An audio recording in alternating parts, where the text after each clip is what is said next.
Okay, mahuli,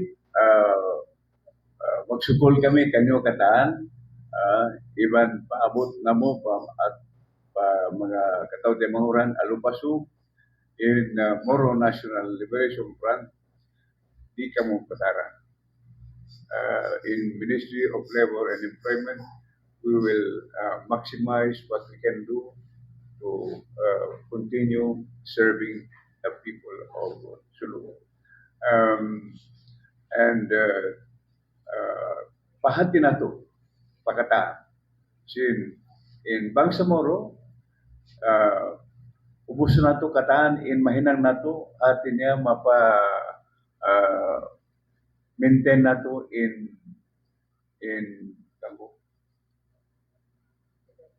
peaceful situation na natamo na to na nakawa na to dahil sin mahaba the long period of negotiation. Hindi ako masyado sa lubas, but I'm trying to communicate.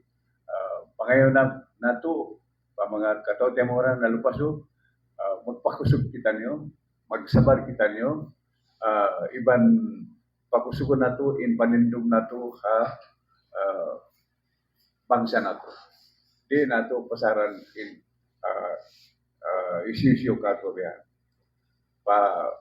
Uno-uno in mga bisarat yahon, sin paglarak, sin natabo na to, sin nakawa na to, dahil sin mahaba, waktu pagluwas lunsan na to, ayaran na to. So, pagsupol, and we would like to call on the national government to help us in our effort to maintain the peace in the Bangsamoro, to help us communicate with those who have doubts in the implementation of the peace process that we have started since 1976. Actually, sa ngayon, maraming boses po ang dumarating sa amin. Ngayon, boses from Sulu.